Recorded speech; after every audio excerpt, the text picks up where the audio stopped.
Hope my minutes are not going, Speaker. Thank you. Thank you very much, Speaker. I spent Friday at Utumishi Girls talking to families, and authorities and counselors, volunteers, teachers, and despite the whirlwind of narratives going around, let's set aside conjectures and speculation and let's focus on the bare and undisputed truth. 16 innocent girls perished in those flames, Speaker. That's 16's futures extinguished, 16 families that are shattered. And let's make no mistake about it. What happened must be condemned, undoubtedly. It has sent chills across the country, and everyone involved will have to answer to the law for these lost lives, and also the heart wrench that has ripped through families and survivors across the country. However dynamic and compounded the circumstances continue to become, Speaker, this is not just a one-off tragedy. This is a national failure on repeat. I'll tell you the brutal truth with the facts. Let me show you. In 1998, Bombolulu girls, 26 dead because of fire. 2001, Changuli School, 67 dead. 2017, Moi Girls High School, 10 dead. 2024, Hillside, 21 dead. And now in 2026, Utumishi Girls, 16 dead, feared to be 19, according to reports this week. Over 160 Kenyan students burned alive in school dormitories in 3 decades, Speaker. Fire after fire, recommendation after recommendation, declaration of non-compliance to schools after inspections that are ignored because they continue to remain operational because of kickbacks.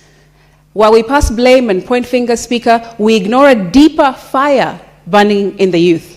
Young people, generation after generation, not just this one, they are bold, they are empowered, and unafraid to speak.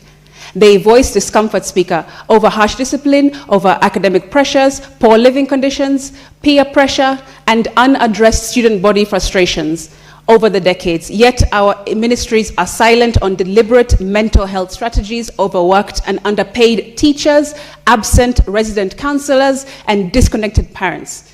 And if we've learned anything about young people, Speaker, particularly now on the 2nd anniversary of the 25th of June protests which are coming up, it is that when you don't listen to young people, they will act.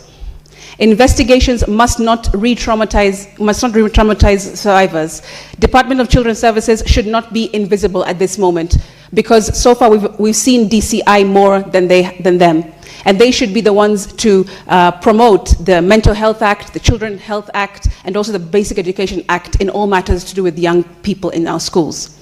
16 souls will never graduate, Speaker, never build careers. They'll never raise families because we failed to act on what we already know we must do.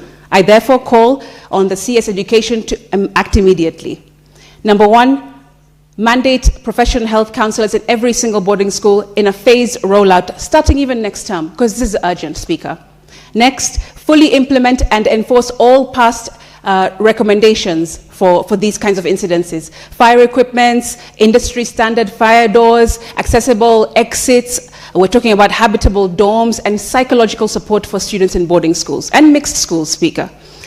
Establish a national health fund, mental health fund for schools that does not take shortcuts like we have seen in the past in our institutions, Speaker. And also maybe require annual mental health audits for all schools with quarterly public reporting so that parents and the country at large can see how our kids' mental health is doing and strategies around it. The time for decisive, funded, monitored implementation is now, Speaker. We don't have any more time or any more lives that we can lose before we take this seriously as a country. I thank you. Very well. Senator Okenyuli.